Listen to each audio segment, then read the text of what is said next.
Saludos mis mortales favoritos, Amos Hidalgo Acosta por acá, y en esta ocasión quiero traer una reseña acerca de un libro que es el siguiente: Teologías del Pacto y Dispensacional.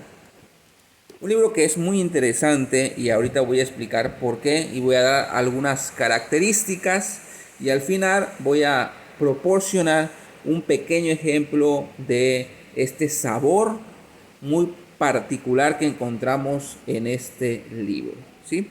Lo primero que tengo que decir es que es un libro que está presentado, diseñado y estructurado a manera de debate. Es un libro que tiene dos editores, Brent Parker y Richard Lucas. Esos dos editores tienen a bien presentar a 4 proponentes, que cada uno de ellos toma un tiempo para presentar un ensayo donde exponen y argumentan una propuesta teológica. Es decir, la temática general del libro son dos formas teológicas de entender la Biblia: la teología del pacto y la teología dispensacional. Pero no son dos posturas solamente, son 4 posturas. Es decir, la teología del pacto y la expresión moderna que se deriva de esta teología, que es el pactualismo progresivo, que no es lo mismo que teología del pacto. Y por el otro lado tenemos la teología dispensacional y una expresión un poco más reciente al respecto, que es el dispensacionalismo progresivo, que no es lo mismo que el dispensacionalismo clásico o tradicional. Así que tenemos 2 editores y tenemos 4 proponentes, ¿sí? Tenemos a Michael Horton, a Stephen Wellum, a Darrell Bock y Mark Snowberger, ¿sí? 4 proponentes. Cada uno de ellos va a desarrollar una postura teológica. Este libro es editado, el año de publicación originalmente, pues se da por aquí vamos a verlo, en el año 2022, así que es un libro prácticamente reciente. Se da en inglés con el nombre o bajo el título de Covenant and Dispensational Theologies. Para el 2023 es cuando ya sale la traducción al español, que es esta, bajo la editorial o la cobertura editorial de EBI, que quiere decir Editorial Bautista Independiente. Es un libro que consta de 310 páginas, como podemos ver, 310 páginas. Y la estructura del contenido está de la siguiente manera. Tenemos una introducción donde los editores Brent Parker y Richard Lucas nos presentan de forma general una contextualización del tema, es decir, de las posturas que se van a argumentar y se van a exponer en este libro. Posteriormente tenemos 8 capítulos. 8 capítulos. Eso es interesante porque los primeros 4 capítulos es cada proponente tiene un capítulo para exponer y para presentar su argumento en defensa de su postura teológica. Y los últimos 4 capítulos es la refutación de los argumentos de los otros proponentes. Es decir, en el capítulo 1 vamos a tener la teología del pacto por Michael Horton. Aquí él expone sus argumentos en fin de legitimizar pues su postura. En el capítulo 2, el pactualismo progresivo por Stephen Wellum. En el capítulo 3, el dispensacionalismo progresivo por Darrell Bock. Y en el capítulo 4, el dispensacionalismo tradicional por Mark Snowberger. Ahora, en los capítulos restantes, en el capítulo 5, tenemos la refutación de argumentos y la respuesta por parte de la teología del pacto a través de Michael Horton. En el capítulo 6, la respuesta del pactualismo progresivo por Stephen Wellum.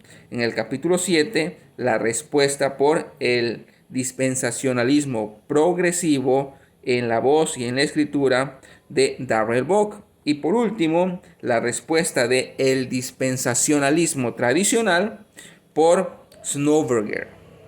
Muy bien.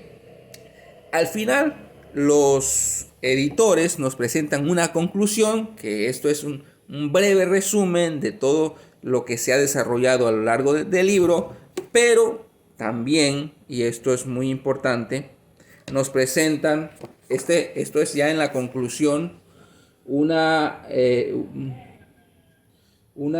recuadros aquí comparativos donde se dan ciertos temas que ya fueron presentados por cada uno de los proponentes, pero a manera de comparación o de contraste. Y voy a poner un solo ejemplo.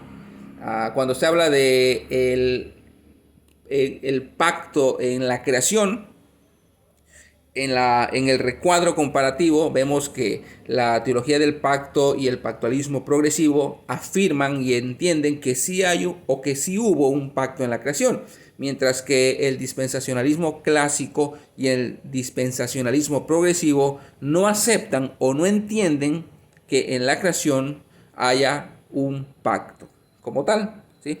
Entonces, en este cuadro comparativo, pues hay varios temas de los cuales ya se desarrollaron, pero ahí nos sirve para contrastar y ver los puntos de diferencia y de conexión entre estas cuatro posturas, ¿sí? Ahora, lo que les dije al principio, quiero leer un poquito, solamente a manera de ejemplo, de cómo este libro se presenta como debate.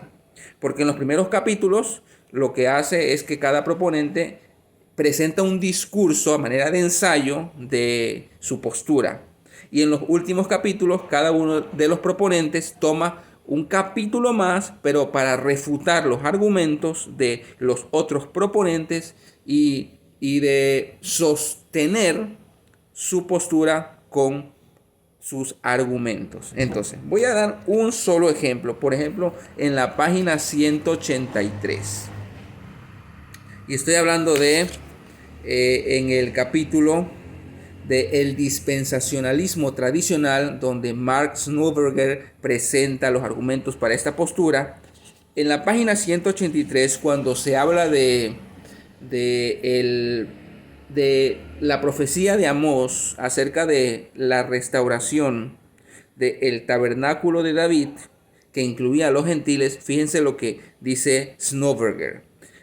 Cuando Santiago, de la misma manera, defendió la inclusión de los gentiles en la iglesia primitiva, apelando a la profecía de Amós de la restauración del tabernáculo caído de David y el subsiguiente reavivamiento de los gentiles, entre paréntesis, Hechos capítulo 15, versículos 16 al 18 y Amós capítulo 9, versículo 11, no estaba sugiriendo que estos acontecimientos, ojo, voy a repetir esto, Santiago no estaba sugiriendo que estos acontecimientos se estuviesen desarrollando en el presente.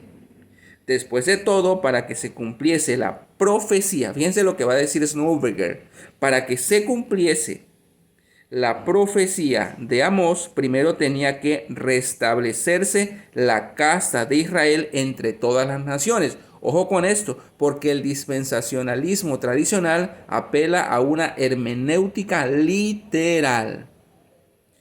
Más bien, él, es decir, Santiago, estaba sugiriendo que como el plan futuro de Dios incluía a los gentiles, la iglesia primitiva no debía oponerse a la fe entre los gentiles en su época.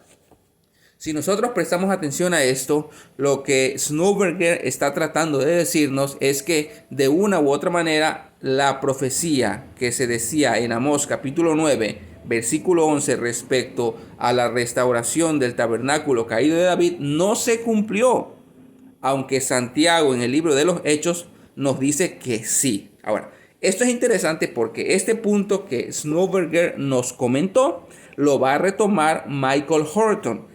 Y esto va en la página 209, precisamente en el capítulo de la refutación por parte de Michael Horton, que es el encargado de proponer la teología del pacto o de exponer la teología del pacto. habla acerca de esto que nos dijo Snowberger. Fíjense como en la página 209 Michael Horton nos dice lo siguiente. Sin embargo, me parece que la exégesis dispensacionalista impone un esquema rígidamente literalista en pasajes específicos y genera interrogantes. Los ejemplos aparecen en las situaciones que aduce Snowberger. Y ahí da las páginas 182 y 185, que es lo que acabamos de leer. Por ejemplo, ya se supone que Amós 9:11 debe cumplirse de manera literalista. Después de todo, para que se cumpliese la profecía de Amós, primero tenía que restablecerse la casa de Israel entre las naciones. Es decir, aquí Horton está citando las palabras de Snowberger. Y por tanto se concluye que Santiago no puede estar anunciando el cumplimiento de esa maravillosa profecía en Hechos capítulo 15, versículos 16 al 18, aunque parezca que es eso precisamente lo que está haciendo. Por ende, Amós 9 debe esperar un cumplimiento futuro.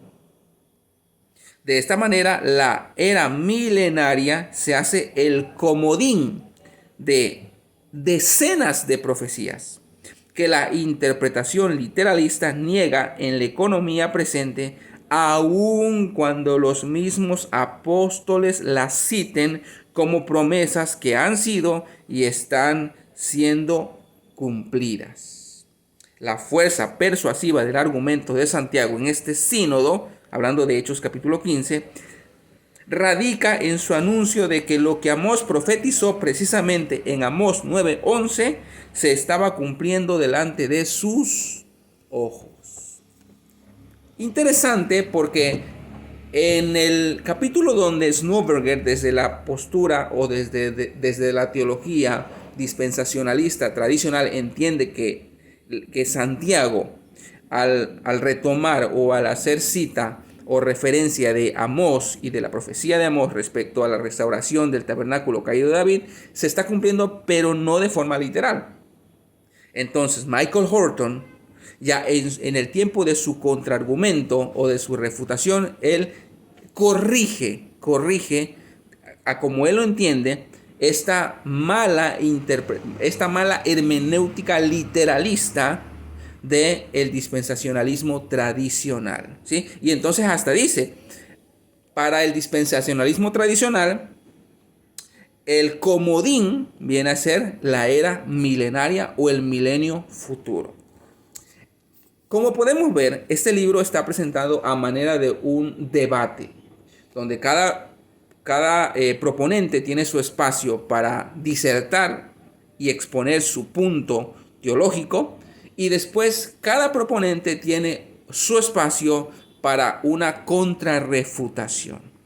Y ya vimos aquí el ejemplo.